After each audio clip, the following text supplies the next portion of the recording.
একটা জমি 7 বার বিক্রি করে খাচ্ছে এই মুসলমান।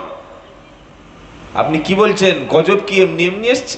খালি বলছে হুজুর দোয়া করো, হুজুর দোয়া করো, মসজিদ চলে গেল, মাদ্রাসা চলে গেল, আরো বেশি যাবে। আমাদের পাপের কারণে আমাদের উপর গজব নেমে এসেছে। এখনো সময় আছে, আপনি মসজিদে যাচ্ছেন না, সামনে সেদিন আসছে যেদিন মসজিদের সামনে তালা ঝুলিয়ে দেওয়া হবে, আর ঢোকার সুযোগ পাবেন না। এখনো সময় আছে, ঈমান আনুন, কলেমার উপরে বিশ্বাস করুন, ঈমানের উপর মজবুত হয়ে যান। ভালো করে ভেবে উত্তর দিন, মসজিদ আগে আমরা ছেড়েছি না আগে মসজিদটা দখল তারা করেছে? কোনটা ভেবে বলুন। ছেড়ে দিয়েছি বলে তবে দখল করেছে। একটা পার্টি অফিস, ধরুন কংগ্রেস বা সিপিএম বা যে কোনো একটা পার্টি অফিস, ওই পার্টি অফিসে লোক যাচ্ছে না, মিটিং করছে না, ঝান্ডা টাঙাচ্ছে না, দরজা খুলে রেখে ওই মাঝে মাঝে একজন দুজন আসে, একটু চা খেয়ে বাড়ি চলে যায়, ও পার্টি অফিস থাকবে? জোরে বলুন, থাকবে? এই পৃথিবীতে আল্লাহর সবচাইতে পাওয়ারফুল অফিসের নাম হলো মসজিদ। আজ আপনি বিভিন্ন জায়গায় ঘুরে দেখুন, 3 তলা 2 তলা 5 তলা মসজিদ, 500 মুসল্লি নামাজ পড়তে পারবে মসজিদের ক্যাপাসিটি, আর ফজরের সময় নামাজ পড়ছে 10 জন, জোহরে 12 জন, আসরে 13 জন, মাগরিবে 16, এশায়ে 12। এই হচ্ছে মসজিদের অবস্থা। আমরা মসজিদ ছেড়েছি তাই তারা দখল করে নিয়েছে। সুতরাং কলেমা লা ইলাহা ইল্লাল্লাহ এটা মুখের সাথে অন্তরে যখন মিলে যাবে, এই মুসলমান কখনো ওয়াদা খেলাপ করবে না, এই মুসলমানের চরিত্র কোনোদিন খারাপ হবে না। বলুন সুবহানাল্লাহ। সাহাবা নবীর কাছে গিয়ে কাঁদছেন, হে বিশ্ব নবী, আমি একটা গুনাহ করেছি, অপরাধ করেছি, আমার গুনাহ কি মাফ হবে? আমার নবীজি বললেন, সাহাবা, কেউ যদি ঈমান আনে, কলেমা পড়ে, আল্লাহ তাআলা তার জীবনের সব গুনাহ মাফ করে দেবে। সাহাবা বললেন, আল্লাহর নবী, কিন্তু এমন বড় অপরাধ একটা করেছি, মনে হয় আমার কোনো গুনাহ জীবনে মাফ হবে না। নবীজি বললেন, বলো কি অপরাধটা তুমি করেছো?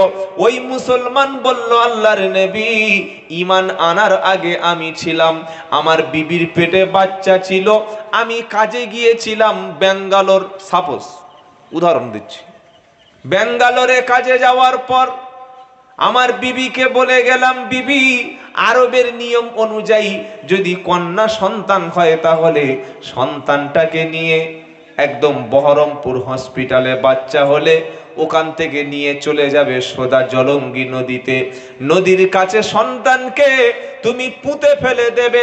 আমি কন্যা সন্তানের বাপ হয়ে বেঁচে থাকতে চাই না, আর যদি পুত্র সন্তান হয় তাহলে বিবি আমার কাছে তুমি খবর দেবে। হে আল্লাহর নবী প্রিয় রাসূলকে বললেন, নবী, আমার বিবি আমার কাছে মিথ্যা সংবাদ দিল, বেটা ছেলে হয়েছে বলে আমার কাছে খবর দিল। আমি কয়েক মাস পরে আমি যখন বাড়িতে ফিরলাম, 1 থেকে 2 বছর পরে বাড়িতে ফিরে দেখি আমার সন্তানটা আসলে পুত্র না, আমার সন্তানটা কন্যা। খুব সুন্দর ফুলের মতো চেহারা। বিবি আমাকে সাজিয়ে কন্যা সন্তানকে আমার কোলের উপরে চাপিয়ে দিল। আমি সত্যটাকে লুকিয়ে বিবিকে বললাম, বিবি, এত সুন্দর বাচ্চা তুমি আমার সাথে বললে না, তুমি তো বললে বেটা ছেলে হয়েছে, আসলে তো কন্যা। হে আল্লাহর নবী, আমি বললাম, বিবি, আমার বাচ্চাটাকে সাজিয়ে নাও, আমি আমার বন্ধুর বাড়িতে বেড়াতে যাব। এই যাওয়ার নাম করে চলে গেলাম জলঙ্গি নদীর কাছে। নদীর পাশে মাটি খুলতে শুরু করলাম, বালিগুলি সরিয়ে বুক পর্যন্ত কবর খুললাম। আমি আমার কন্যা সন্তানকে বললাম, কন্যা সন্তান, আমার কাছে চলে আসো, আমার কাছে ঝাঁপ দাও। আমি কবরে নেমে যখন হাত বাড়ালাম, আমার কন্যা বুঝলো না, তার কবর আমি খুলছি। আল্লাহর নবী, কন্যা সন্তানটা যখন ঝাঁপ দিল, আমি হাতটা সরিয়ে দিলাম, বালিগুলি মাটিগুলি গোটা শরীরটা তাকে ঢেকে দিলাম। ওই কবরের মধ্য থেকে আমার কন্যা সন্তানটি চিৎকার করে বলছিল, আব্বা, আব্বা আমাকে বাঁচিয়ে নাও, আমাকে বাঁচিয়ে নাও, আমি সমাজে তোমাকে কখনো আব্বা বলে ডাকবো না, কোনোদিন বিরক্ত করব না, আমি আমার মায়ের কাছে যাব, আমাকে তুমি আজকের মেরে দিও না। হে আল্লাহর নবী, আমার মনের মধ্যে কোনো মায়া, কোনো মোহাব্বত, কোনো ভালোবাসা তখন ছিল না। আমি আমার কন্যা সন্তানকে মাটির মধ্যে পুঁতে দিলাম। আমার কন্যা সন্তান যখন আব্বা আব্বা বলে চিৎকার করছিল, একবার বলছিল আব্বা একটু পানি আমার দাও, আমি পান করব, আমি পানির তৃষ্ণায় ছটফট করছি, আব্বা পানি দাও। আমার মনের মধ্যে কোনো দয়া মায়া মোহাব্বত তখন ছিল না। একটা বড় পাথর এনে মাথায় যখন সজোরে আমি আঘাত করলাম, সারা জীবনের মতো আমার কন্যা সন্তানের গলা থেকে আব্বা আব্বা শব্দটা চিরদিনের মতো বিদায় হয়ে গেল। এই ঘটনা যখন বলছিল বিশ্বনবী মুহাম্মদ মুস্তাফা সাল্লাল্লাহু আলাইহি সাল্লাম, তিনি কাঁদছিলেন, নবীর চেহারা লাল হয়ে গেল। নবীজি বললেন, শোনো, পৃথিবীতে মানুষ কি থাকতে পারে এত নিষ্ঠুর? সেই যুগে বিশ্বনবী জন্মগ্রহণ করলেন। আল্লাহ পাক তার হাবিবকে শোনাচ্ছে, হাবিব আপনি মানুষের কাছে শুনিয়ে দিন, কন্যা সন্তান যখন জন্মগ্রহণ করা পাপ ছিল, সেই সময় নবীজি বললেন, যদি কোনো ব্যক্তির 3টি কন্যা সন্তান হয় আর 3টি কন্যা সন্তানকে লালন পালন করতে পারে, মানুষ করতে পারে, আমি নবী মুহাম্মদ মুস্তাফা সাল্লাল্লাহু আলাইহি সাল্লাম আর 3 কন্যার পিতা আমি নবী একসাথে জান্নাতে থাকবো। জোরে বলুন না সুবহানাল্লাহ। এত সম্মান ইসলাম নারী জাতিকে দিয়েছে। তাই বিশ্ব নবী শুধুমাত্র মুসলমানদের নবী নন, তিনি মানব জাতির, মনুষ্য জাতির জন্য মুক্তিকামী। আজকের দেখবেন কাজ করে, কাজের মানুষ যারা, তাদেরকে ঠকানো হয়, লেবাররা ঘাম ঝরিয়ে পরিশ্রম করে, তাদের টাকা আমরা দিই না। কাজের লোকের সঙ্গে, ড্রাইভারের সঙ্গে, লেবার মিস্ত্রির সাথে, মজদুরের সাথে খারাপ আচরণ করি। আর বিশ্বনবী মুহাম্মদ মুস্তাফা সাল্লাল্লাহু আলাইহি সাল্লাম 1400 বছর আগে বলে গেছেন, তোমার বাড়িতে যে কাজের লোক, যিনি কাজ করছেন, যিনি মজদুর, যিনি শ্রম দিচ্ছেন, এই শ্রমিকের গায়ের ঘাম শুকিয়ে যাওয়ার আগে তুমি তার পয়সাটা, তার পারিশ্রমিকটা হাতে দিয়ে দাও। জোরে বলুন সুবহানাল্লাহ, জোরে বলুন সুবহানাল্লাহ। তাই বিশ্বনবী শুধুমাত্র মুসলমানদের নবী নন, মানব জাতির জন্য দয়ার সাগর হিসাবে আল্লাহ তাআলা বিশ্বনবীকে মুক্তির পথিক হিসাবে বানিয়েছিলেন। জোরে বলুন সুবহানাল্লাহ। তাহলে এতক্ষণ আলোচনায় কি শুনলাম? আল্লাহ সবার, নবীও সবার, শুধুমাত্র মুসলমানদের নবী না। আর কোরআন ও শুধুমাত্র মুসলমানদের কিতাব না। আমরা অনেকে মনে করি মুসলমানদের কিতাবের নাম হলো কোরআন। আল্লাহ এ কথা বলে নাই। আল্লাহ কি বলছে? তো কোরআন শোনাচ্ছে, শাহরু রমাদানাল্লাযী উনজিলা ফীহিল কুরআন হুদাল লিন্নাসি ওয়া বাইয়িনাতিম মিনাল হুদা ওয়াল ফুরকান। এটা দ্বিতীয় পারা 8 নম্বর পৃষ্ঠায় 1 নম্বর লাইনের 185 নম্বর আয়াত সূরা বাকারায় আছে। আমার আল্লাহ বলছেন, আমি আল্লাহ পবিত্র কোরআনুল কারীমকে রমজান শরীফের মাসে পাঠালাম আর হেদায়েতের কিতাব হিসাবে মানুষ জাতির জন্য আমি নির্বাচন করলাম। আল্লাহ সবার, নবীও, নবী কি আর কোরআন, জোরে বলেন, আল্লাহ সবার, কোরআন সবার, নবী সবার। সেজন্য মুসলমানের পরিচয়টা তাহলে কি? মুসলমান হলো সেই ব্যক্তি মুখে বিশ্বাস করার পরে অন্তর থেকে রাসূলের উপরে, আল্লাহর উপরে ঈমান এনেছে যারা, মুসলমান হলো তারা। আল্লাহ আমাদের মুসলমান হওয়ার তৌফিক দান করেন। সকলে বলুন আল্লাহুম্মা আমিন। আজকের আমরা, বাবা অনেক রাত হয়ে গেছে, আজকের আমরা ছোট্ট একটা বিষয়ের উপরে কথা বলবো, সেটা হচ্ছে বিশ্বনবী মোহাম্মদ মুস্তাফা সাল্লাল্লাহু আলাইহি সাল্লামের স্ত্রী ছিলেন। একটা স্ত্রীর নাম হচ্ছে আম্মাজান খাদিজা রাদিয়াল্লাহু আনহা, আর একটা স্ত্রীর নাম হচ্ছে আম্মাজান আয়েশা রাদিয়াল্লাহু তাআলা আনহা। এই দুজন স্ত্রীর চরিত্র, তাদের ব্যবহার, তাদের কাজ, আখলাক এবং রাসূলের সঙ্গে কি আচরণ করতেন, সেই বিষয়ে আমরা ছোট্ট করে কথা বলবো। আল্লাহ যেন আমাদের বলার এবং শোনার এবং মেনে নেওয়ার তৌফিক দান করেন, আমরা বলি আমিন। আজকের যখন আমাদের সমাজে কোনো মানুষকে আল্লাহর নবী সাল্লাল্লাহু আলাইহি ওয়াসাল্লামের জীবনী সম্পর্কে বলা হয়, তখন প্রথম যে প্রশ্নটা করা হয় যে মুহাম্মদ সাল্লাল্লাহু আলাইহি ওয়াসাল্লাম একটা নারী লোভী ছিলেন। নাউযুবিল্লাহি মিন যালিক। বলে কেন?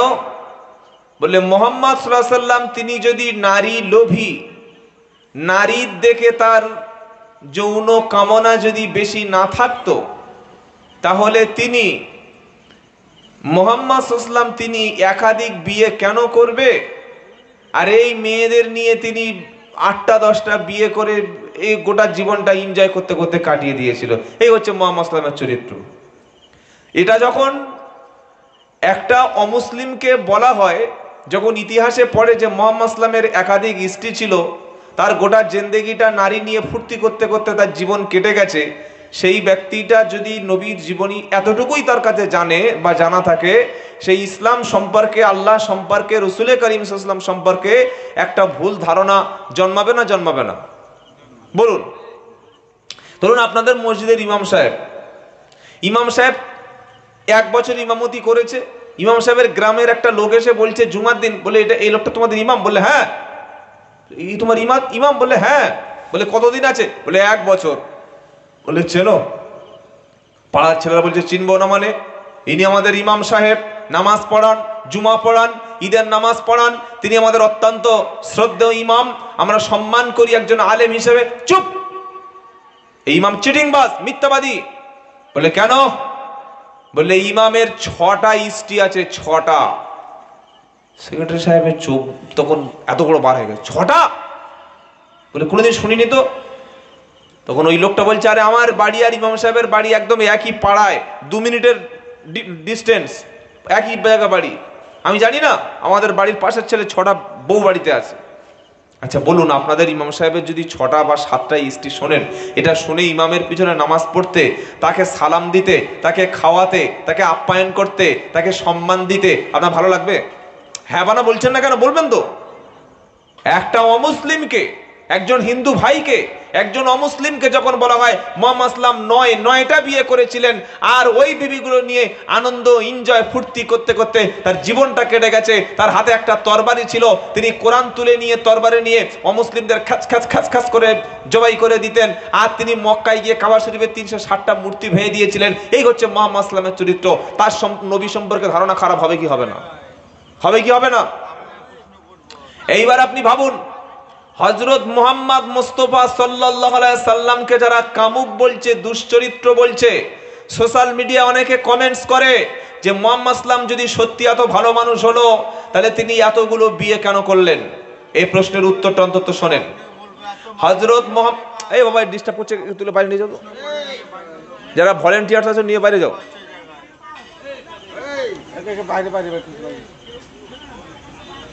বাবাজিরা, আল্লাহ ভাইরা, আল্লাহর নবী সাল্লাল্লাহু আলাইহি সাল্লামের স্ত্রী সম্পর্কে একটু ধারণা রাখুন।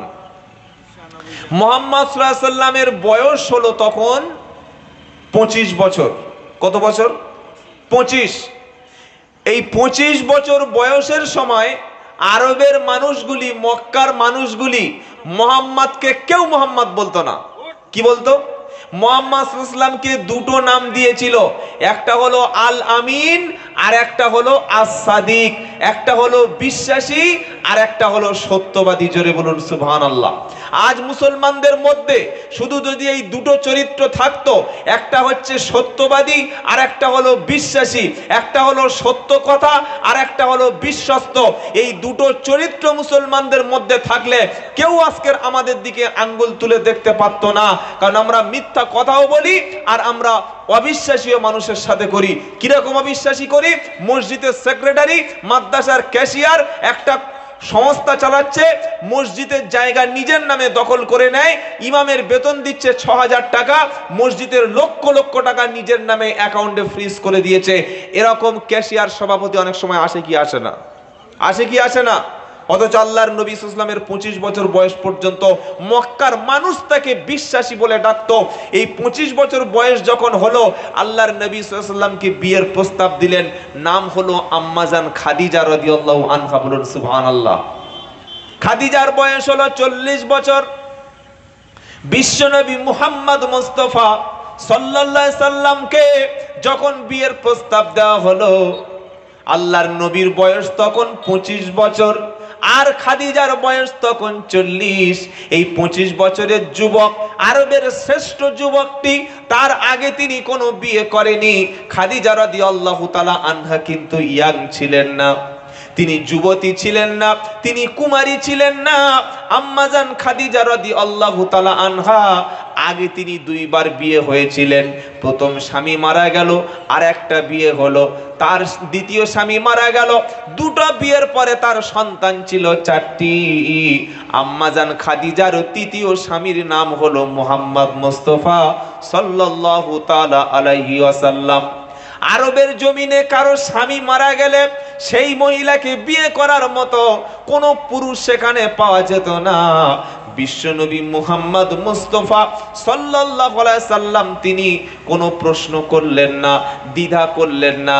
বিয়ের প্রস্তাব যখন নবীকে দেওয়া হলো, বিশ্বনবী মুহাম্মদ সাল্লাল্লাহু আলাইহি সাল্লাম তিনি বিয়ের কথায় রাজি হয়ে গেলেন। সুবহানাল্লাহ বলেন, বলুন সুবহানাল্লাহ। আজ বিশ্বের জমিনে একটা মানুষ দেখান, একটা মহাপুরুষ দেখান, যিনি 25 বছরের যুবক হয়ে 40 বছরের একটা মহিলা বিধবাকে বিয়ে করবে, যার আগে দুবার দুটো স্বামী মারা গেছে এবং 4টি সন্তানের মা, বিনা শর্তে টাকার লোভ ছাড়া, কোনো কিছু কন্ডিশন ছাড়া, একজন 4 ছেলের মা 25 বছরের যুবক হয়ে 40 বছরের মেয়েকে বিয়ে করবে। একটা নাম বলুন। আপনারা জানেন যে আমাদের দেশে, ভারতবর্ষে এক সময় কোনো ব্যক্তির স্বামী মারা গেলে, বিশেষ করে আমাদের হিন্দু বোনদের স্বামী মারা গেলে ওই বোন আর কখনো বিয়ে করতে পারত না। ঈশ্বরচন্দ্র বিদ্যাসাগর মহাশয় এই আইনকে তিনি রিজেক্ট করার জন্যে লড়াই করলেন। 1856 1856 খ্রিস্টাব্দে আইন পাশ হলো। কি আইন? Widow marriage act. অর্থাৎ কোনো মহিলা যদি তার স্বামী মারা যায়, ওই মহিলা ইচ্ছা করলে আবার এই বিধবা মহিলা তিনি বিয়ে করতে পারবেন। এই আইনটা পাশ করানোর জন্য ঈশ্বরচন্দ্র বিদ্যাসাগর মহাশয় তিনি প্রাণপণ চেষ্টা করে, লড়াই করে, সংগ্রাম করে সমাজের কুপ্রথাকে মাটির মধ্যে পুঁতে দিয়ে 1856 খ্রিস্টাব্দে তিনি চালু করলেন উইডো ম্যারেজ অ্যাক্ট। কোনো মহিলা, হিন্দু মহিলা যদি তার স্বামী মারা যায়, বিধবা হয়ে যায়, ওই মহিলাটা আবার বিয়ে করার অধিকার পাবে।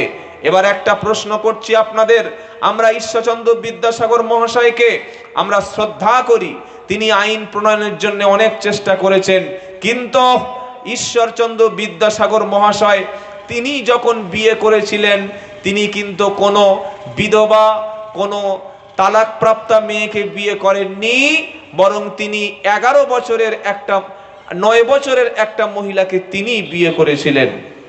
এইবার আসি, মুহাম্মদ মুস্তাফা সাল্লাল্লাহু আলাইহি সাল্লাম তিনি নিজে বলেননি, বরং 25 বছরের যুবক মুহাম্মদ মুস্তাফা সাল্লাল্লাহু আলাইহি সাল্লাম, আরবের জমিনে বিধবা নারীর বিয়ে হওয়ার কোনো সুযোগই ছিল না। মুহাম্মদ সাল্লাম বললেন, আমি বিয়ে করতে রাজি আছি। নবীর বয়স 25, খাদিজা রাদিয়াল্লাহু তাআলা আনহার বয়স ছিল 40 ইয়ার্স, 40 বছর বয়স। আচ্ছা বলুন, আপনাদের এই বহরমপুরে, এই মুর্শিদাবাদে কোন যুবক 40 বছরের একটা মেয়েকে টাকা দেবে না, 4টে ছেলের মা, 2বার স্বামী মারা গেছে, বিয়ে করবে কোন 25 বছরের ছেলে? আপনারা হলে আপনার ছেলেকে বিয়ে দেবেন? বরং কোন ছেলে যদি বিয়ে করে, তার মা, তার গ্রাম, তার পরিবার, তার সোসাইটি মারতে মারতে গ্রাম থেকে বার করে দেবে। অসভ্য, বর্বর, তুমি নোংরা কাজ একটা করলে। কিন্তু মুহাম্মদ সাল্লাল্লাহু আলাইহি সাল্লাম উম্মতের কাছে তিনি দৃষ্টান্ত পেশ করলেন। আল্লাহর নবী বিধবা নারীর বিবাহের ব্যাপারে বলেন, কোন বিধবা নারীকে কেউ যদি আশ্রয় দেয়, তার থাকার ব্যবস্থা করে, তার চিকিৎসার ব্যবস্থা করে, তাকে যদি সুন্দরভাবে জীবন যাপনের ব্যবস্থা করে, যুদ্ধের ময়দানে কোনো ব্যক্তি দিনের জন্য যুদ্ধ করলে যেমনটা সওয়াব পাবে, কোন বিধবা মহিলার থাকার ব্যবস্থা, তার নিরাপত্তার ব্যবস্থা করে দিলে যুদ্ধের ময়দানের মতো সওয়াব আল্লাহ তাআলা বিধবা নারীর নিরাপত্তা দানকারী ব্যক্তির দিয়ে দেবেন। সুবহানাল্লাহ পড়েন। আজকের বলুন আপনারা, মসজিদ মহল্লায় লক্ষ লক্ষ টাকা মসজিদে কাজ হয় না? মসজিদের জায়গা জমি সম্পত্তির অভাব নাই। মসজিদ মহল্লার মধ্যে যদি একটা বা দুটো বৃদ্ধ বিধবা মহিলা থাকে, আমরা মুসলমান সমাজ যদি আমার বিধবা মহিলার জন্য, আমার মায়ের জন্য, আমার বিধবা বোনের জন্য যদি সামান্য সহযোগিতা না করতে পারি, আমি মুখে শুধু মুসলমান, আমি নবীর উম্মত, এইটা মুখে বলে কোনো লাভ হবে না। কিন্তু আমরা চিত্র কি দেখতে পাই? অসংখ্য মহিলা ভিক্ষা করে বেড়ায়, অসংখ্য মা কখন বহরমপুরে, কখনো কুলিতে, কখনো কান্দিতে, কখনো বেলডাঙ্গায়, কখনো মুর্শিদাবাদে ভিক্ষা করে বেড়ায়। কেন? স্বামী নাই, ছোট ছোট একটা বাচ্চা, একটা ছেলে, একটা মেয়ে। এখন ভিক্ষা ছাড়া উপায় নাই। না ভাই, ইসলাম ভিক্ষায় বিশ্বাস করে না, বরং ইসলাম এই বিধবা নারী, অসহায় নারী, যে সমাজে মুসলমান বাস করবে, এই মুসলমানরা চাঁদা তুলে অর্থ দিয়ে একটা বিধবা নারীর ঘরের ব্যবস্থা করে দেবে, তার চিকিৎসার ব্যবস্থা করবে, তার সন্তানদের লেখাপড়ার দায়িত্ব নেবে। এটাই হচ্ছে প্রকৃত মুসলমানের নমুনা। আম্মা জান খাদিজা রাদিয়াল্লাহু তাআলা আনহা যখন বিয়ে হয়ে গেল, নবীর বয়স ছিল 25, এবার 40 বছর বয়সে আম্মা জান খাদিজা রাদিয়াল্লাহু তাআলা আনহার বয়স। নবীর বয়স যখন 40 হলো, সেই দিন আল্লাহ তাআলা আসমান থেকে নবীর উপরে কুরআন নামক শ্রেষ্ঠ কিতাব তিনি পাঠ করালেন। হেরা গুহার মধ্যে জিব্রাইল এসে নবীকে শুনিয়ে দিল, ইকরা বিসমি রাব্বিকাল্লাযী খালাক খালাকাল ইনসানা মিন আলাক ইকরা ওয়া রাব্বুকাল আকরাম আল্লাযী আল্লামা বিল কলম আল্লামাল ইনসানা। তারপর বলো, তুমি বলো। তারপর মালাম ইয়ালাম। আহা, আমরা কোরআন থেকে কতটা দূরে। জাতি মার এমনি এমনি খায় না। আমরা মুসলমানেরা মেয়েদেরকে কোরআন শিক্ষা দেই, বিয়েটা যাতে সহজে হয়ে যায়। মাধ্যমিক, উচ্চ মাধ্যমিক, গ্র্যাজুয়েশন, MA যখন পড়াশোনা কমপ্লিট, মেয়ের মা মাথায় হাত দিয়ে বসে আছে, ইস আমার মেয়েটা কোরআন জানে না বলে কত ভালো ভালো ছেলে এসে চলে গেছে। এই বুড়ো মেয়েটাকে গ্র্যাজুয়েশন কমপ্লিট করা মেয়েটাকে ইমাম সাহেবের কাছে বলছে, ও হুজুর। ইমাম সাহেবকে ইনি নাকি আপনাদের ইমাম সাহেব? আপনি? তাহলে তো আসল লোকে ধরে ফেলেছি। কি বুঝলেন? বললে, হুজুর আমার মেয়েটাকে পড়াবে। তোমার মেয়ের বয়স কত? কত হবে? ছোট মেয়ে, ছোট বয়সটা বলো। গ্র্যাজুয়েশন কমপ্লিট করা মেয়ে, ছোট। আহা, মেয়ের মায়ের কি সুন্দর হাসি। হুজুর আমার মেয়েটা ছোট, একটু পড়াবে? যারা আলেম আছে, ইমাম আছে, জিজ্ঞাসা করুন, একটা মেয়ে ছেলে যেদিন সাবালিকা হয়, অ্যাডাল্ট হয়ে যায়, বয়সপ্রাপ্ত হয়, ম্যাচিউরড হয়ে যায়, যখন তার বয়সটা বয়স সন্ধিক্ষণে পৌঁছে যায়, তখন তার সঙ্গে কোনো বাহিরের পুরুষ, গায়র মুহররম পুরুষ দিয়ে তাকে পড়াশোনা শিক্ষা দেওয়া, হোক আরবি, হোক সায়েন্স, হোক ম্যাথমেটিক্স, হোক ইংলিশ, হোক ফিজিক্স, হোক কেমিস্ট্রি, কোনো সাবজেক্ট, কোনো আরবি, এমনকি কাবার ইমাম এসেও, কাবা শরীফের ইমাম স্বয়ং যদি আসে, আপনার সাবালিকা অ্যাডাল্ট ম্যাচিউরড হয়ে যাওয়া মেয়েটাকে আর পড়ানোর, তার সামনে বসে তাকে শিক্ষা দান করা, এটা শরিয়াতে হারাম। এমনকি যদি কোরআনও খুলে পড়ায়, হাদিসও যদি পড়ায়, আর মেয়েটা যদি ম্যাচিউরড হয়ে যায়, আর ছেলেটা যদি গায়র মুহররম হয়, সামনাসামনি পার্সোনাল রুমে বা সবার সামনে এই নারী আর এই পুরুষের বসিয়ে কোরআন শিক্ষা করাও হারাম। কিছু বুঝতে পেরেছেন কি বললাম, নাকি একটু সহজ করে বলবো? আমার কথা বুঝতে পেরেছেন কি?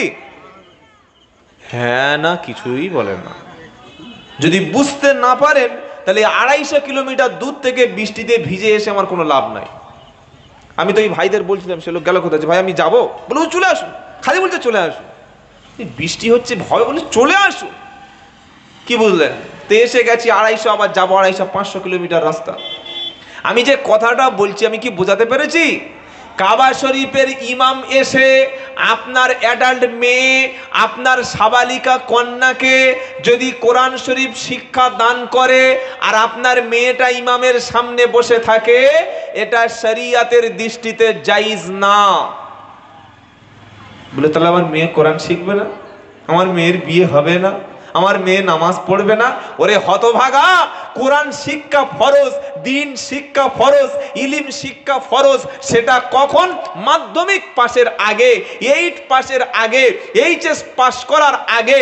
ও যখন প্রাইমারিতে আছে, যখন ক্লাস 3-তে পড়ে, ক্লাস 2-তে যখন পড়ে, ক্লাস 4-এ যখন পড়ে, ওই সময় হিজাব দিয়ে ওর জ্ঞান হয় নাই, তারও জ্ঞান নাই। ছোট্ট মেয়ে, তার ঈমান, তার চেতনাটা এমন একটা চেতনা তার মধ্যে দিয়ে দাও, পরপুরুষ দেখলে যেন লজ্জা করে, পরপুরুষ দেখলে যেন সে মাথা নিচু করে, পরপুরুষ দেখলে যেন সে লজ্জাবতীর মতো মাথাটা নিচু করে দেয়। ওই রকম সিচুয়েশনে তাকে কোরআন শরীফ শিক্ষা দাও। ওই সময় তার শিক্ষাটা ফরজ ছিল। বিড়ালের কাছে যদি মাছ কেউ দিয়ে রাখে, বিড়াল মাছে মুখ দেবে না, কি করবে? কি করবে বলছেন না কেন? ইংলিশ মাস্টার এসে এসি ছেড়ে দিয়ে দুতলার উপরে ইংলিশ মাস্টার মেয়েকে কি করছে জানেন? ইংলিশ গ্রামার শেখাচ্ছে। কি শেখাচ্ছে বলেন? জোরে বলেন, কথা বলে না। 18 বছর বয়স ইংলিশ মাস্টার এসে এসি ছেড়ে দিয়ে এসি অন করে দুতলার উপরে পার্সোনাল রুমে 18 বছরের একটা মেয়েকে ইংলিশ গ্রামার শেখাচ্ছে। 6 মাস যায়নি, 6 মাস যায়নি, পাড়ার মধ্যে ঢো ঢো হয়ে গেল, ভাইরাল হয়ে গেল, দুর্নাম হয়ে গেল। কি বললে? সেই বাপনদা মারিয়ামের সঙ্গে নটর ফটর। কি বলছি বুঝতে পারছেন? এখানে আবার বাপন বলে কেউ নেই তো? এই বাবা, বাপনদা মারিয়ামের সাথে নটর ফটর।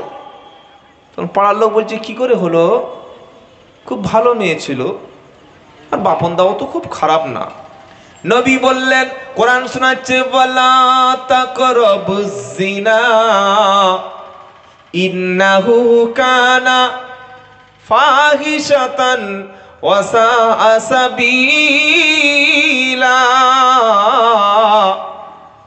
15 নম্বর পারা 4 নম্বর পৃষ্ঠায় 1 নম্বর লাইন 32 নম্বর আয়াত সূরা বানী ইসরাইল।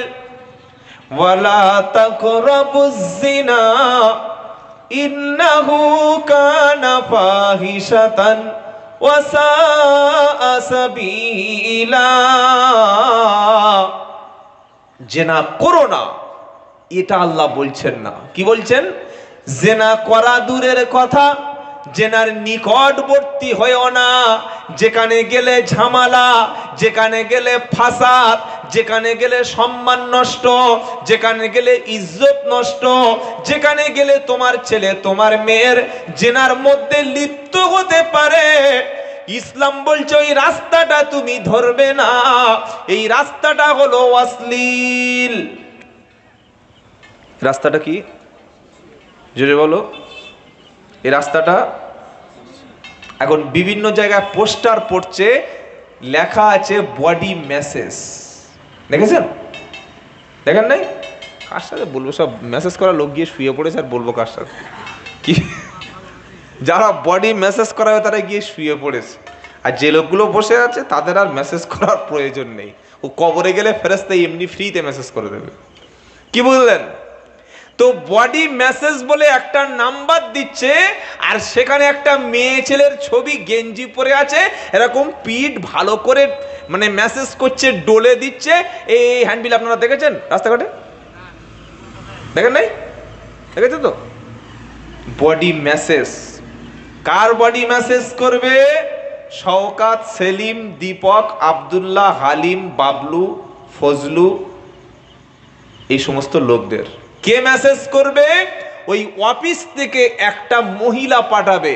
মহিলাটা কি বৃদ্ধা, অন্ধ, লুড়ো, খোঁড়া, হ্যান্ডিক্যাপ?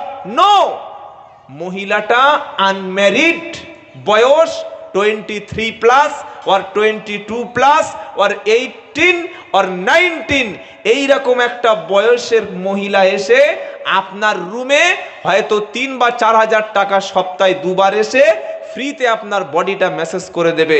একবার সকলে জোরে বলুন সুবহানাল্লাহ। কে বললো? সুবহানাল্লাহ বলছেন না তো মনে মনে?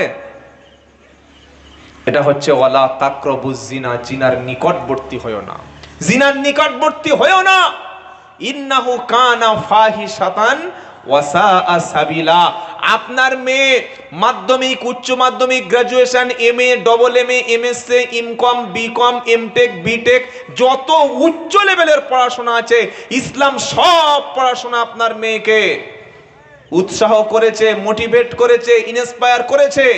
কিন্তু আপনার মেয়েকে পড়াশোনার সময় কোনো পুরুষ শিক্ষক দ্বারা, কোনো পরপুরুষ শিক্ষক দিয়ে পার্সোনাল রুমে আপনার মেয়েটা শিক্ষাদান করবে, ইসলাম এই জায়গায় রেস্ট্রিকশন করেছে, নিষেধ করেছে। কথা মনে থাকবে? মনে থাকবে? যদি বলে না আমার মেয়ে আমি পড়াবো, তাহলে ধর্ষণ হলে এবার থানার সামনে গিয়ে ধর্ণা দিচ্ছ কেন বলো? বিশ্বনবী মুহাম্মদ মুস্তাফা সাল্লাল্লাহু আলাইহি সাল্লাম 40 বছর বয়সে জিব্রাইল এসে বলল পড়ুন। নবী বলল পড়তে জানি না। জিব্রাইল আবার বললেন পড়ুন। আমার নবী বললেন মা আনা বিকারিইন, আমি পড়তে জানি না। এইভাবে 3 বার যখন হলো, আল্লাহর নবী সাল্লাল্লাহু তাআলা আলাইহি ওয়াসাল্লাম জিব্রাইল নবীকে বুকের সাথে ধরে আলিঙ্গন করলেন, চাপ দিলেন, প্রেসার ক্রিয়েট করলেন। নবীর জবান থেকে কোরআন শরীফের সূরা আলাকের 5টি আয়াত অটোমেটিক উচ্চারণ হলো। সে আয়াতটি ছিল ইকরা বিসমি রাব্বিকাল্লাযী খলাক, খলাকাল ইনসানা মিন আলাক, ইকরা রাব্বুকাল আকরাম আল্লাযী আল্লামা বিল কলম, আল্লামাল ইনসানা মা লাম ইয়ালাম। এই আয়াত যখন নবীর পবিত্র জবান থেকে উচ্চারণ হলো, বিশ্ব নবী খুব ভেঙে পড়লেন, ভয় পেলেন। তিনি একটু ভয় পেয়ে বাড়িতে গিয়ে আম্মাজান খাদিজা, রসুল করিম সাল্লাল্লাহু আলাইহি সাল্লামের প্রথম ওয়াইফ, প্রথম স্ত্রীর সঙ্গে বললেন খাদিজা আমাকে চাদর দিয়ে তুমি ঢাকা দাও, প্রচন্ড ভয় লাগছে। আম্মাজান খাদিজা বললেন আপনি ভয় পাবেন না, আপনি টেনশন করবেন না, আপনি ডিপ্রেশনে যাবেন না, আপনার ভয় পাওয়ার কারণ নাই। যেহেতু ক্ষুধার্ত ব্যক্তিকে আপনি খেতে দেন, অসুস্থ ব্যক্তির পাশে দাঁড়ান, গরিবের সহযোগিতা করেন, কোনো মানুষ বিপদে পড়লে আপনার কাছে হাত পাতলে আপনি তাকে খালি হাতে ফিরিয়ে দেন না।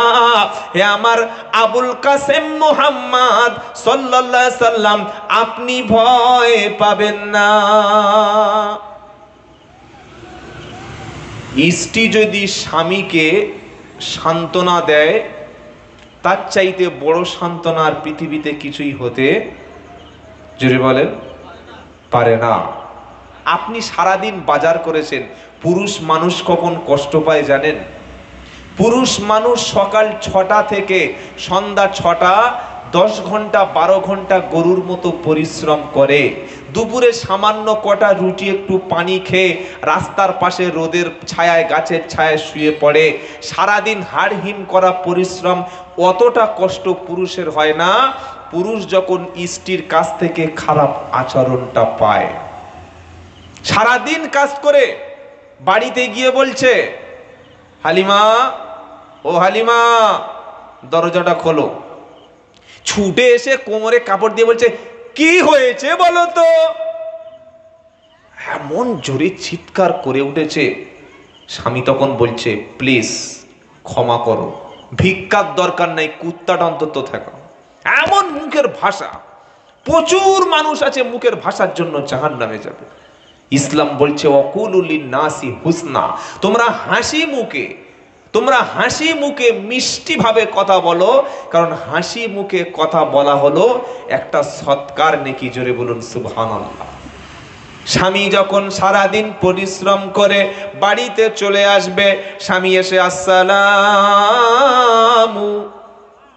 আলাইকুম এটা বলে যখন স্ত্রীর সামনে দাঁড়াবে, স্ত্রীর প্রথম দায়িত্ব হলো সংসারের সমস্ত কাজগুলি, যাবতীয় কাজকর্মগুলি সব বাদ দিয়ে আগে সেই স্ত্রীর সামনে, স্বামীর সামনে হাসি মুখে দাঁড়ানো, ওয়ালাইকুমুস সালাম বলে স্বামীকে সান্ত্বনা দেওয়া, মানসিকভাবে তৃপ্তি দেওয়া, এটা হলো স্ত্রীর প্রথম দায়িত্ব। বিশ্বনবী বাড়িতে এসে বললেন, খাদিজা, প্রচন্ড ভয় পেয়ে গেছে। আম্মাজান খাদিজা তখন নবীর উপরে কোনো আজে বাজে কথা বললেন না। ওয়ালাইকুমুস সালাম আবুল কাসেম, হে আমার মুহাম্মদ সাল্লাল্লাহু আলাইহি ওয়াসাল্লাম। এটা বলার পরে তিনি সুন্দর করে বসতে দিলেন, খাওয়ার ব্যবস্থা করে দিলেন, চাদর মুড়ি দিয়ে ঘুম পড়িয়ে দিয়ে বললেন, আবুল কাসেম ভাববেন না, ওই সৃষ্টিকর্তা আল্লাহ আপনাকে সম্পূর্ণ নিরাপদ তিনি রেখে দেবেন। সুবহানাল্লাহ পড়ে। একটা স্বামীর মানসিকভাবে তৃপ্তি দেয় হচ্ছে স্ত্রী। এজন্য ইসলাম বলছে তোমরা স্ত্রীর সাথে খারাপ আচরণ করো না। কে কত বড় পীর সাহেব, কে কত বড় ভালো মানুষ, বাইরে অফিসে এসছে সাদা পোশাক পরে, সাদা প্যান্ট, সাদা জামা, সাদা গেঞ্জি, আর সুন্দর হেয়ার স্টাইল, চোখে একটা সানগ্লাস, হাতে একটা স্মার্ট ঘড়ি, পকেটে একটা দামি OnePlus বা আইফোন নিয়ে, আর খুব ইংলিশে মাঝে মাঝে কথা বলছে, সকলে ভাবছে স্মার্ট, হেভি স্মার্ট। কিন্তু তার স্ত্রীর সঙ্গে আচরণটা ঠিক করে দেবে, এই লোকটা সত্যি স্মার্ট, লোকটা ভালো না লোকটা অসভ্য না ইতর না ছুঁচো না ইঁদুর না বাঁদর না অমানুষ। এটা তার স্ত্রী যখন সার্টিফিকেট দেবে যে আমার স্বামী ভালো কি ভালো না, তখন আল্লাহর কাছে সার্টিফাই হবে যে সত্যিকারের একটা স্বামী, সত্যিকারের একটা মুসলমান। জোরে বলুন সুবহানাল্লাহ। সেজন্য বিশ্বনবী মুহাম্মদ সাল্লাল্লাহু আলাইহি ওয়াসাল্লাম বলেছেন, সেই ব্যক্তি আল্লাহর কাছে পছন্দ, সেই ব্যক্তি আল্লাহর কাছে মনোনীত, সেই ব্যক্তি আল্লাহর কাছে খুব ভালো, যে তার পরিবারের কাছে, তার সন্তানদের কাছে, তার স্ত্রীর কাছে, তার ফ্যামিলির কাছে, তার যার রেজাল্টটা গুড, আল্লাহর কাছে সে একজন মনোনীত। জোরে বলুন সুবহানাল্লাহ। সবাইকে ধোঁকা দিতে দিতে বউকে ধোঁকা দিতে শুরু করেছি, সেই মুসলমান তো আমরা। সবাইকে বাজে ব্যবহার করতে করতে বউয়ের সাথে বাজে ব্যবহার করতে শুরু করেছি, এই মুসলমান তো আমরা। আর রসুলের স্ত্রীরা বলেন, আল্লাহ রসুল পাক সাল্লাল্লাহু আলাইহি ওয়াসাল্লাম ঘরে আসলে আমরা শান্তি পেতাম, আমরা তৃপ্তি পেতাম, আমরা মনে মনে দোয়া করতাম, আল্লাহ রসুল যেন আমার কাছে থাক। আর একটা স্ত্রী বলতো, আল্লাহ রসুল করিম সাল্লাল্লাহু আলাইহি ওয়াসাল্লাম যেন আমার কাছে থাক। আর আমরা যা স্বামী, বাড়িতে ঢুকলে বউ বলে, আল্লাহ মালটা কখন বার হবে, একটু শান্তি পাবো, আল্লাহ আমাদের যা ডিস্টার্ব করছে, আল্লাহ কখন বাইরে, কখন বহরমপুরে গিয়ে গাড়ির তলায় পড়বে, আল্লাহ মিছে যাব। কি বুঝলেন? এই হচ্ছে আমাদের চরিত্র।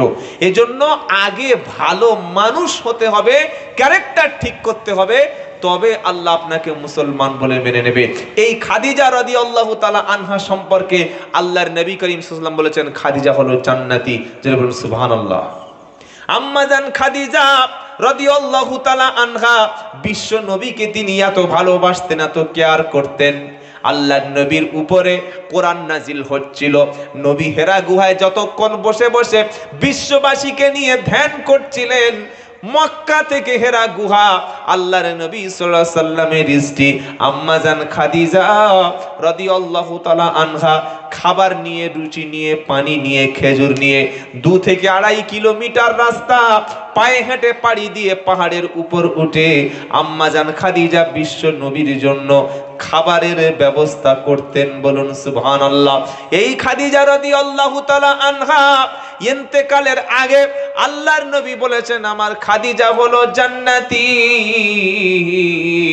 কারণ খাদিজাকে স্বয়ং আমার আল্লাহ সালাম দিয়েছেন।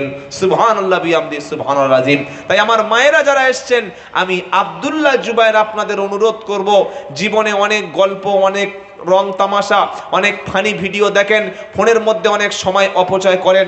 আপনার বাড়িতে বই কিনুন, সুন্দর সুন্দর বই পড়ুন, আর সাথে সাথে আম্মা জান খাদিজা রাদিয়াল্লাহু তাআলা আনহার জীবনী বাংলায় বার হয়ে গেছে আলহামদুলিল্লাহ।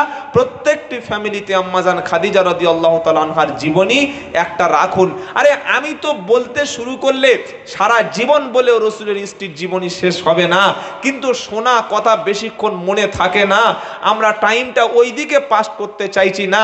প্রত্যেকের অনুরোধ করব, বাড়িতে নবীর স্ত্রীর জীবনী কিনুন এবং নিজে পড়ুন, নিজের সন্তানকে পড়ান, নিজের কন্যাকে পড়ান। আল্লাহ রসুলের স্ত্রীর মতো চরিত্র যেন আল্লাহ আমাদের মায়েদের দান করে। সকলে বলুন আল্লাহুম্মা আমিন, বলুন আল্লাহুম্মা আমিন। আর একটা স্ত্রীর কথা বলবো, তার নাম হচ্ছে হযরতে আম্মা জান আয়েশা রাদিয়াল্লাহু তাআলা আনহা। তিনি এমন একজন চরিত্রবতী ছিলেন, এমন একজন জ্ঞানী মহিলা ছিলেন, যার প্রথম চরিত্র হলো আম্মা জান আয়েশা সিদ্দিকা রাদিয়াল্লাহু তাআলা আনহার প্রথম আইডেন্টিটি হলো যে যত স্ত্রীকে রাসূল পাক সাল্লাল্লাহু আলাইহি সাল্লাম ভালোবাসতেন, তার মধ্যে সবচাইতে বেশি ভালোবাসা আম্মা জান আয়েশা সিদ্দিকাকে দিয়েছিলেন। 2 নম্বর হলো আল্লাহ রাসূল করিম সাল্লাল্লাহু আলাইহি সাল্লাম এই আয়েশাকে বিয়ের আগে জিবরাইল আলাইহিস সালাম আম্মা জান আয়েশা রাদিয়াল্লাহু তাআলা আনহাকে কাপড়ের মধ্যে, রুমালের মধ্যে একটা ছবির মতো করে আল্লাহ রাসূল পাক সাল্লাল্লাহু আলাইহি সাল্লামকে দেখিয়ে জিবরাইল বলেছিলেন, হে আল্লাহ রাসূল দেখুন। আল্লাহ রাসূল পাক সাল্লাল্লাহু আলাইহি সাল্লাম বললেন, জিবরাইল কে এটা? জিবরাইল বললেন, হে রাসূল, ইনি হবেন আপনার পরবর্তী জীবন সঙ্গিনী, ইনি হবেন আপনার পরবর্তী স্ত্রী আম্মা জান আয়েশা। 3 নম্বর হলো আম্মা জান আয়েশা সিদ্দিকা সেই নারী যে নারীর জন্য আল্লাহ তাআলা ওযুর বিকল্প তায়াম্মুমের ব্যবস্থা করে দিয়েছেন। তায়াম্মুম বোঝেন আপনারা?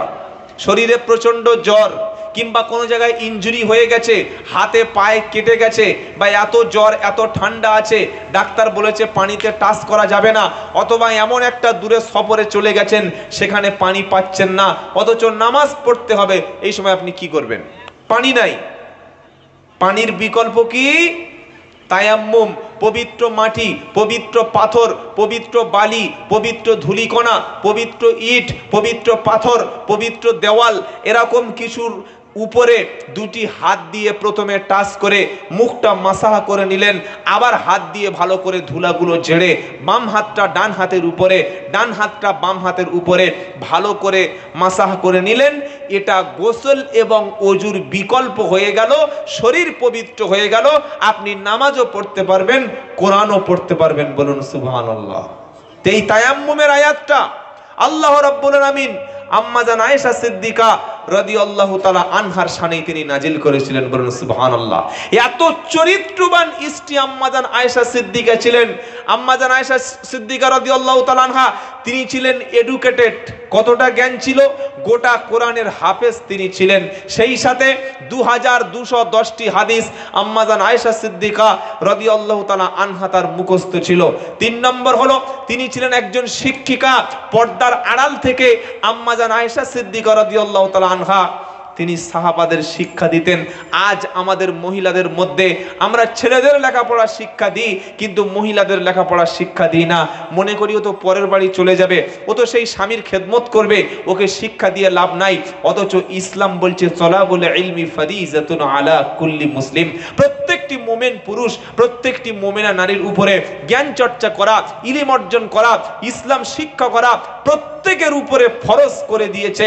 আমরা বাপ যদি আমরা ছেলেদের মেয়েদের শিক্ষা না দিই, কিয়ামতের দিন মুসিবতের দিনে এই সন্তান, এই ছেলে, এই মেয়ে আল্লাহর কাছে সেদিন মামলা করবে।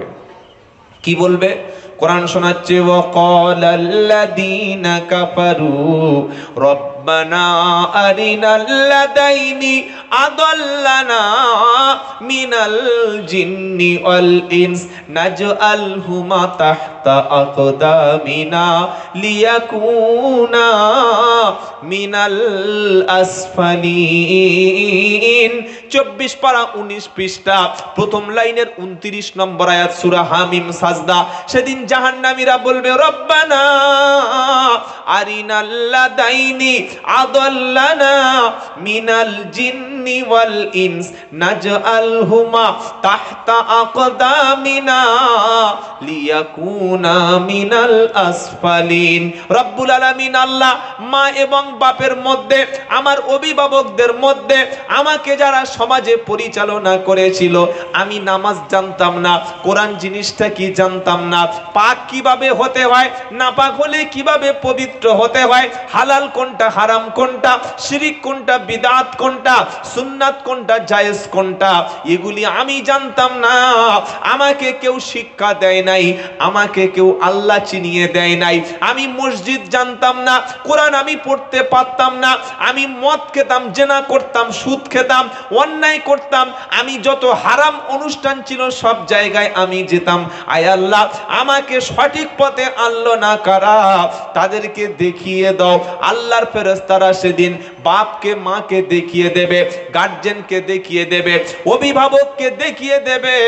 আর ফেরেশতারা সেদিন বলবে এই তোমার বাপ, এই তোমার মা, এই তোমার আত্মীয় স্বজন। সেদিন সন্তান যদি বেনামাজি হয়, সন্তান যদি কোরআন ছাড়া থাকে, কন্যাটা যদি বেপর্দা থাকে, সন্তান যদি লেখাপড়া না শেখে, বাপের এবং মায়ের বুকের উপরে পা তুলে দিয়ে নাচতে নাচতে জাহান্নামের দিকে চলে যাবে।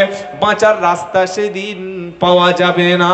তাই কোরআন শুনিয়ে দিচ্ছে ইয়া আইয়ুহাল্লাযীনা আমানু কু আনফুসাকুম ওয়া আহলিকুম নারা ওয়াকুদুহান নাসু ওয়াল হিজারা। 28 পারা 19 পৃষ্ঠা 14 নম্বর লাইনে 6 নম্বর আয়াত, সূরার নাম তাহরিম। কোরআন শোনাচ্ছে বিশ্বাসী ঈমানদারেরা, তুমি নিজে জাহান্নামের আগুন থেকে বাঁচো, তোমার পরিবারটাকে জাহান্নামের আগুন থেকে বাঁচাও। তোমার ছেলের মধ্যে শিক্ষা দাও, মেয়ের মধ্যে শিক্ষা দাও। তোমার ছেলে মদ করে সঙ্গে মিশছে কিনা, তোমার মেয়েটা চরিত্রহীনাদের সঙ্গে সম্পর্ক রাখছে কিনা, তোমার ছেলেটা নেশাখোরদের সাথে সম্পর্ক আছে কিনা, যারা গাঁজা খায়, যারা সমাজ বিরোধী, যারা আইনকে অমান্য করে, যারা সমাজের শত্রু, দেশের শত্রু, জাতির শত্রু, তাদের সঙ্গে তোমার সন্তানের কোনো সম্পর্ক আছে কিনা সেটা তুমি লক্ষ্য রাখো। তুমি নামাজ পড়ছো, মুখে দাঁড়িয়ে রেখেছো, 5 ওয়াক্ত নামাজ পড়ো, কোরআন পড়ো, ছেলেটা মেয়েটা নামাজ পড়ছে কিনা, তাদের চরিত্রটা ভালো পথে আছে কিনা, এটাও তুমি ফলো করো। যদি তুমি করতে পারো তাহলে তুমি মুসলমান, আর তা না হলে কিয়ামতের দিন তুমি তো জান্নাতে যাওয়ার জন্য যাবে। আর তোমার ছেলে মেয়ে সেদিন আল্লাহর কাছে বলবে ওয়ানাদা আসহাবুন নারি আসহাবাল জান্নাতি আন আফিদু আলাইনা মিনাল মা আও মিম্মা রাযাকাকুমুল্লাহ قالوا إن الله حرمهما على الكافرين। 8 নম্বর পারা 15 নম্বর পৃষ্ঠা 12 নম্বর লাইনের 51 নম্বর আয়াত, সূরার নাম আরাফ। কোরআন শোনাচ্ছে নামাজি ঈমানদার ব্যক্তিরা জান্নাতে যখন যাবে, জান্নাতে ফল খাবে, উত্তম পানি পান করবে, জান্নাতের মধ্যে আনন্দে তারা থাকবে। আর জাহান্নামী ব্যক্তিরা, যারা অসভ্য ব্যক্তি, যারা দিনের উপরে চলেনি, যারা সত্য ইসলামকে মানেনি, মদের সঙ্গে, জেনার সঙ্গে, হারাম কাজের সঙ্গে যুক্ত ছিল, সুস্থ মানুষ, ভালো মানুষ, আল্লাহকে দেখেই যারা দেখতো না, নামাজ রোজার ধার ধারতো না, কোরআন জিনিস কি জানতো না, সারা জীবন নেশা করে হারামের সঙ্গে ছিল যারা, তারা জান্নাতি ব্যক্তিদের বলবে জান্নাতি ভাইরা, তোমরা তো পানি খাচ্ছ, তোমরা তো আল্লাহর দেওয়া নিয়ামত ভোগ করছো, কিন্তু আমরা জাহান্নামের মধ্যে আগুন খাচ্ছি, রক্ত খাচ্ছি, আজে বাজে খাবারগুলো খাচ্ছি, যেগুলি খাবার না।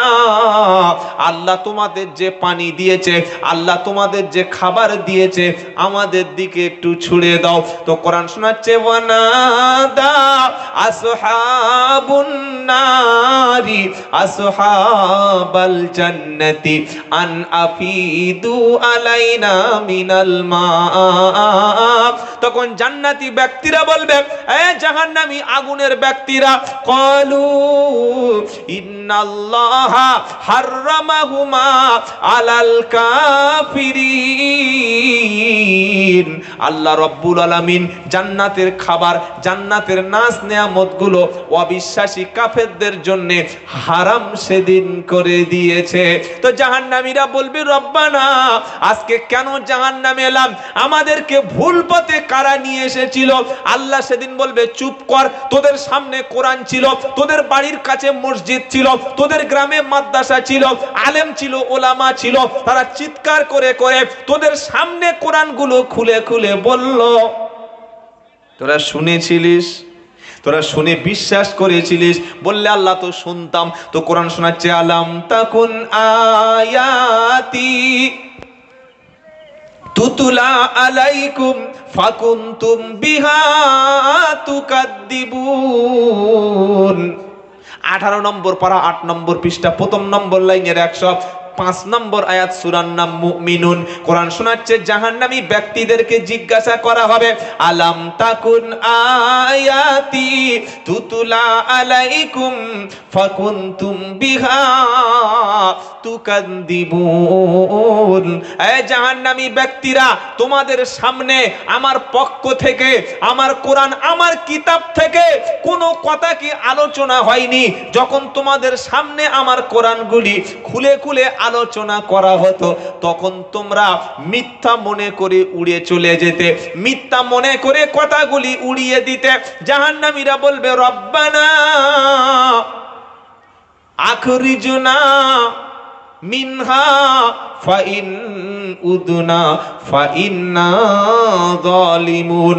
জাহান্নামীরা বলবে, আল্লাহ, সত্যি অপরাধ করেছিলাম, আল্লাহ আগুন থেকে বার করে দাও। সত্যি আমরা কোরআন হাদিস জেনে বুঝে হারাম খেয়েছিলাম, জানার পরে আমরা মিথ্যা মনে করেছিলাম। আমি ইচ্ছা করলে নামাজ পড়তে পারতাম, ইচ্ছা করলে ভালো হয়ে যেতে পারতাম, জেনে শুনে মদের দিকে, জেনার দিকে, হারামের দিকে হাত বাড়িয়েছিলাম। রব্বানা, আজকের জাহান্নাম থেকে বার করে দাও, এ অপরাধ আর কখনো করব না। আল্লাহ পাক শোনাবে, ক্বালাক সাউফিহা ওয়ালা তুকাল্লিমুন। চুপ, আল্লাহ বলবে, চুপ কর, ধিক্কার তোদের উপরে, আর কথা বলবি না, আর কথা বলবি না। এটা বলার পরে জাহান্নামী ব্যক্তিদের মুখে কোনো ভাষা থাকবে না। তাই ভাইয়েরা, কথা কম, কাজ বেশি, ইনশাআল্লাহ বলেন। আমার মায়েরা যারা এসছেন, 4টি কাজ, এই হাদিসটা বলে আমরা কথা শেষ করব। এই তোমাদের পরিস্থিতি, আর কি বলা যাবে।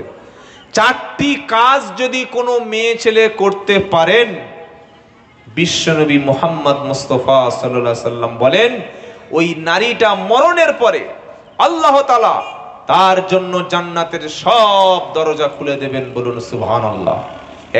1, ইজা সাল্লাত খামসাহা, 5 ওয়াক্ত ফরজ নামাজ, এটা মেয়েদের জান্নাতে যাওয়ার মহিলাদের প্রথম কাজ। 2 নম্বর হলো ওয়াসামাত শাহরাহা, পবিত্র রমজান মাসের রোজা।